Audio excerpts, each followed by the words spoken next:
بسم اللہ الرحمن الرحیم۔ السلام علیکم۔ بیمار ماں کے لیے 25,000 روپے لے کر جانے والے نوجوان کو بھی پولیس نے گرفتار کر لیا، اور اس کے بعد ہوٹل کا مالک آتا ہے جہاں پر یہ لڑکا یہ نوجوان کام کرتا ہے، وہ پتہ نہیں کس طرح سے کچھ لے دے کر اس کو چھڑواتا ہے۔ یہ ایک کہانی نہیں ہے، اس طرح کی سینکڑوں ہزاروں کہانیاں سامنے آ رہی ہیں۔ یہ ایک کہانی ذوالقرنین صاحب ARY کے کرائم رپورٹر ہیں، انہوں نے یہ بتائی ہے۔ اسی طرح سے بے شمار اور لوگ ہیں، کوئی باربیکیو کا کام کر رہا ہے، کوئی کچھ کام کر رہا ہے، مزدور طبقہ ریڑی باندھ، ان کو اٹھایا جا رہا ہے، پکڑا جا رہا ہے اور اس میں پیسے بنائے جا رہے ہیں۔ پنجاب پولیس، اسلام آباد پولیس کی چاندی ہوئی بھی ہے ان غریب لوگوں سے جو دیہاڑی دار ہیں۔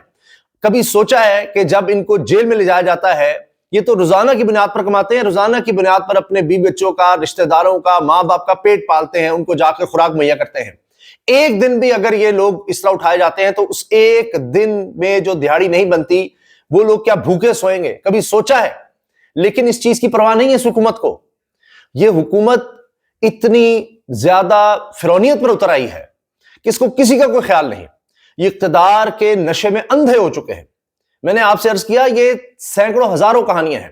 اب کسی کو اٹھایا ہے، اسی طرح مزدور کو، اور اس کے بعد اس کو چھوڑا تو اس کے بیٹے کو پکڑ لیا۔ پیسے بن رہے ہیں، پیسے۔ پہلے یہ بات فواد چودھری سے لے کر اور دیگر لوگ کر چکے ہیں، کئی کرائم رپورٹر سے بات کر چکے ہیں کہ 9 مئی کے چکر میں بھی پولیس والوں نے جس کا جتنا جسہ تھا اس حساب سے اس نے حصہ بنایا۔ ہزاروں روپے سے لے کر لاکھوں روپے تک بٹورے گئے ہیں، لاکھوں روپے تک۔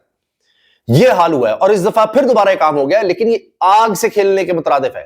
نفرت پھیلائی جا رہی ہے، نفرت۔ اس حکومت سے لوگوں میں نفرت بڑھتی چلی جا رہی ہے، ان کو اندازہ ہی نہیں ہے۔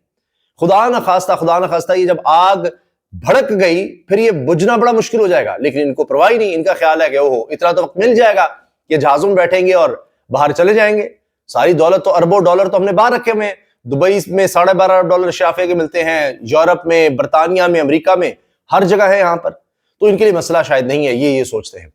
اتنا ہی خوفناک صورتحال ہے۔ یہ اسلام آباد پولیس کی طرف سے کہا جا رہا ہے جی کسی بھائی کو نہیں ہم نے گرفتار کیا، فلاں نہیں کیا۔ تو یہ سب کہانیاں کا جھوٹ ہے۔ پھر گولیاں نہیں چلائیں تو بڑا سادہ سا کام ہے۔ وہاں پر میٹرو اسٹیشن بھی ہے، وہاں پر سیف سٹی کیمراز بھی ہیں، اسلام آباد میں بلڈنگز ہیں، حساس بلڈنگز، ویسے بھی دوسری بلڈنگز بھی جو ہیں، کمرشل بلڈنگز، جو بھی بلڈنگز ہیں، سب نے کیمرے لگائے ہوئے ہیں۔ ان کی ویڈیو سامنے لے آئیں کہ دیکھیں یہ ہے، یہ لوگ آ رہے تھے، ان کے پاس اسلحہ تھا، یہ ہمارے لوگ ہیں، ان کے پاس کوئی اسلحہ نہیں تھا، یا گولی کس نے چلائی کس نے نہیں چلائی، دیکھیں صاف نظر آ رہا ہے۔ نہیں، اشتہار بازی، کروڑوں اربوں روپے اشتہار بازی پر لگا رہے ہیں، اپنی طرف سے کوشش کر رہے ہیں کہ تحریک انصاف کے خلاف نفرت پیدا کر سکیں، کیونکہ مریم صاحب نے کہہ دیا کہ دہشت گرد ہیں اور اس پر پیسہ لگا رہی ہیں، بے پناہ پیسہ۔ کون سا اپنا ذاتی ہے؟ لوگوں کے ٹیکس کا پیسہ، لوگوں کے خلاف ہی، کہ ایک بڑی جماعت کو لوگوں نے ووٹ دیا، اس کو دہشت گرد قرار دو، اس پر دولت پیسہ میڈیا میں لگا دو۔ میڈیا دیکھتا کون ہے؟ الٹا ان سے نفرت پیدا ہو رہی ہے، اور ان کو یہ سمجھ نہیں آ رہی کہ اس سے آپ صبائیت پھیلا رہے ہیں۔ سوچتے ہی نہیں نا، بس اشتہار بناؤ اور چلا دو، پیسہ ہے اس کے مطابق ہی کر دے۔ اچھا، اب تحریک انصاف کا بھی رد عمل آتا چلا جا رہا ہے، اور ایک تو یہ کام کیا علی من گنڈا پور نے کہ وہ گئے اور ملاقات کی ہے انہوں نے زخمیوں سے، اور وہ شخص، وہ نوجوان جس کو کنٹینر سے دھکا دے کر نیچے پھینکا گیا تھا، اس سے بھی ملاقات کی ہے، اور کہا ہے کہ یہ لوگ ہمارا اثاثہ ہیں، ہم ان کو تنہا نہیں چھوڑیں گے۔ اسی طرح سے جو لوگ جاں بحق ہوئے ان کے لواحقین کے لیے، اور جو زخمی ہیں ان کے لیے بھی اعلان کیا ہے مالی امداد کا۔ اچھا، اس کے علاوہ اب ہوا یہ ہے کہ اسد قیصر صاحب نے کہہ دیا ہے کہ ہم آخری حد تک جائیں گے۔ ان سے سوال ہوا کہ شریف ذوالمرت نے کہا کہ جنوری میں ہم پھر آئیں گے، تو انہوں نے کہا کہ ابھی مشاورت جاری ہے۔ شریف ذوالمرت نے اصل میں کہا تھا کہ جنوری تک ہم دوبارہ اس قابل ہو جائیں گے، دوبارہ احتجاج کریں گے۔ انہوں نے کہا کہ ہم ہر طرح سے آئیں گے، سڑکوں پر بھی احتجاج کریں گے، ہر فورم پر جائیں گے، انٹرنیشنل فورم پر بھی جائیں گے، اور ہر سطح پر یہ جو ظلم ہوا ہے اس کے خلاف آواز اٹھائیں گے، ہم پیچھے نہیں ہٹیں گے۔ چیف جسٹس عامر فاروق، اسلام آباد ہائی کورٹ کے چیف جسٹس نے کہا ہے کہ آپ تو نام لیتے رہے، ہر جگہ جا کے کہتے جی کورٹ آرڈر ہے، کورٹ آرڈر ہے، عدالت کا فیصلہ ہے۔ ویسے انہوں نے فوری طور پر عدالت خود ہی لگائی تھی اس وقت، جناب اسی دن اسی لمحے وزیر داخلہ بھی آ گئے، سارے آگے، انہوں نے کہہ دیا جی امن و امان یقینی بنائے، فلاں کرے۔ پھر وہی پرچہ لہراتی رہی حکومت کہ دیکھیں اجازت نہیں دی۔ اسلام آباد ہائی کورٹ نے کہا ہے نہیں دے سکتے۔ اب چیف جسٹس کو خیال آ گیا کہ اوہو، یہ تو میرے احکامات کا ایسا استعمال کیا انہوں نے، اور پھر ظاہر ہے کہ اس کے بعد گولیاں چلی ہیں، اس کا ذکر نہیں، لیکن کہہ رہے ہیں کہ عدالت نے کہا تھا شہریوں، کاروباری لوگوں کے سمیت مظاہرین کے بنیادی حقوق کا خیال رکھیں۔ پی ٹی آئی سے بھی پوچھوں گا عدالتی احکامات کی خلاف ورزی کیوں کی؟ آپ نے امن و امان بحال کرنا تھا، مگر آپ نے پورا اسلام آباد بند کر دیا، حتیٰ کہ کہتے ہیں جی میں بھی نہیں پہنچ سکا۔ آپ نے تو الٹا وہ درخواست دی آئی تھی تاجروں کی، تاجر بھی آپ کو پتا ہے کہاں سے کس طرح سے درخواست لے آتے ہیں، نون لیگ کا کوئی احتجاج ہوگا کبھی درخواست نہیں آئے گی، یہ چکر اور ہیں۔ خیر، تو وہ درخواست آئی تھی کہ جی ہمارا کاروبار بند ہو جاتا ہے، وہ تو حکومت نے پورا اسلام آباد، پنڈی، شہر بند کر دیے، ان کا کاروبار کیا کھلنا تھا۔ تو یہی ہوتا ہے کہ جب سیاسی معاملات میں عدالتوں کو دھکیلا جاتا ہے، عدالتیں خود آتی ہیں، سب کو پتا ہے کس طرح سے ہو رہا ہے، ہر چیز مینج کی جاتی ہے حکومت کی طرف سے۔ اب حال دیکھیے کہ یہ چیزیں آہستہ آہستہ کھلیں گی، چھپ نہیں سکتی۔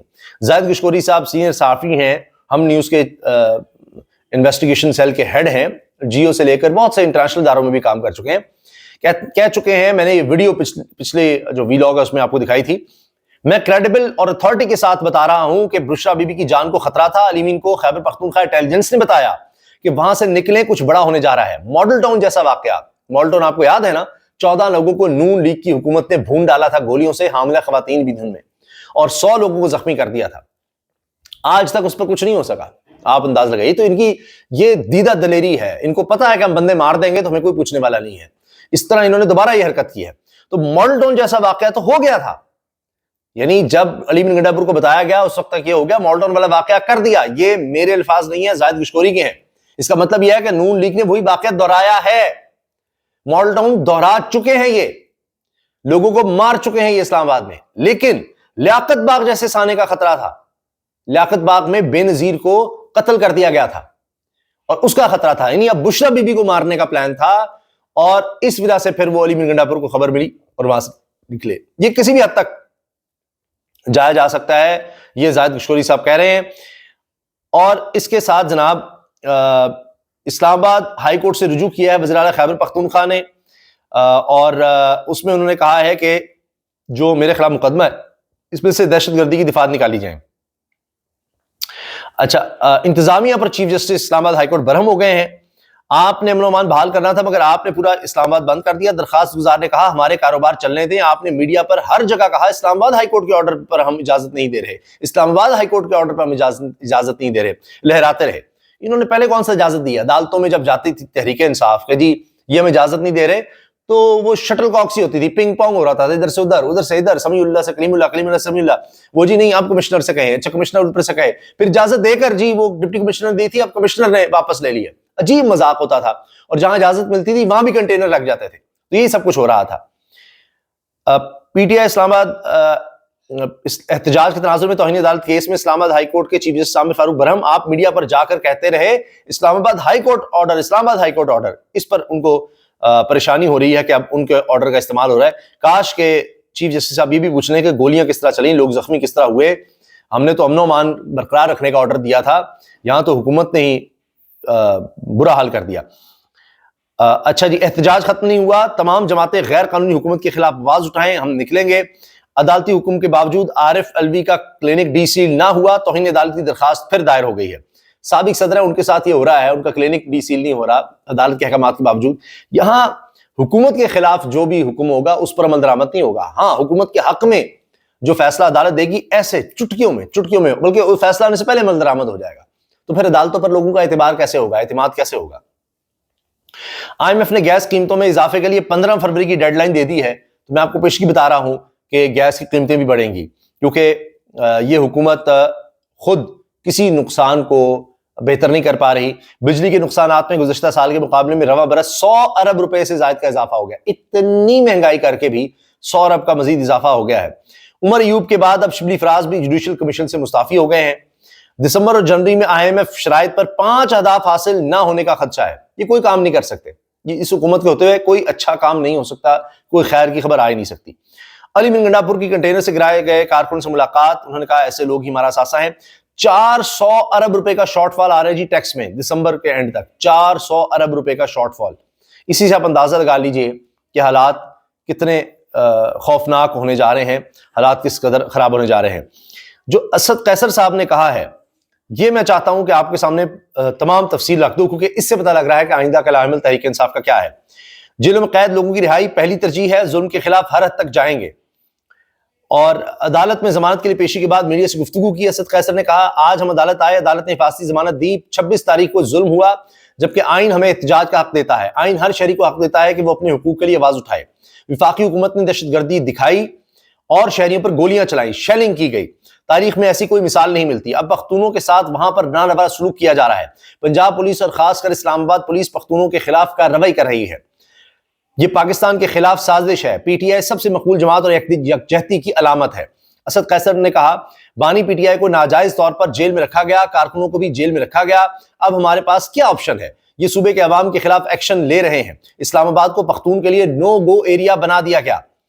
ہم نے ہمیشہ آئین اور قانون کا احترام کیا۔ کوئی اگر اس کا غلط فائدہ اٹھائے تو یہ اس کی بھول ہے۔ ہم ڈٹ کر کھڑے ہیں، بانی پی ٹی آئی کے ساتھ ہیں۔ تمام سیاسی جماعتوں کی ذمہ داری ہے کہ غیر قانونی حکومت کے خلاف آواز اٹھائیں۔ افسران کو بتانا چاہتا ہوں کہ اپنی قانونی حد سے آگے نہ بڑھیں۔ ہمارا احتجاج ابھی ختم نہیں ہوا۔ ہمارے جو لوگ جیلوں میں ہیں ان کی رہائی ہماری پہلی ترجیح ہے۔ پوری دنیا کو دکھائیں گے کہ پاکستان میں مارشل لاء ہے۔ جو ظلم ہوا ہے اس کے خلاف ہر حد تک جائیں گے۔ انٹرنیشنل فورم پر بھی آواز اٹھائیں گے۔ ہم عوام ہیں، ہم نے احتجاج کرنا ہے، اپنے ایشوز کے لیے آواز بلند کریں گے۔ احتجاج سے روکنے کا کسی کو حق نہیں ہے۔ اسی سے آپ اندازہ لگائیے کہ کسی بھی طرح سے تحریک انصاف کوئی پیچھے نہیں ہٹ رہی۔ یہ جو آپس کے اختلافات کی بات کی جاتی ہے اس پر بھی آج سلمان راجہ صاحب نے کہا ہے جی ہمارے اندرونی معاملات ہیں، کس نے کیا کہا، کس نے کیا نہیں کہا۔ تو مجھے لگتا ہے کہ چند دنوں کے بعد آپ دیکھیے گا کہ تحریک انصاف جو حکومت جس طرح سے کر رہی ہے، تحریک انصاف اور زیادہ مضبوط جماعت کے طور پر آپ کو نظر آئے گی۔ اور چند ہفتوں کے بعد مجھے لگتا ہے کہ اگر معاملات نہ سنبھلے تو پھر تحریک انصاف ایک اور احتجاج کی کال دے رہی ہوگی۔ اللہ حافظ۔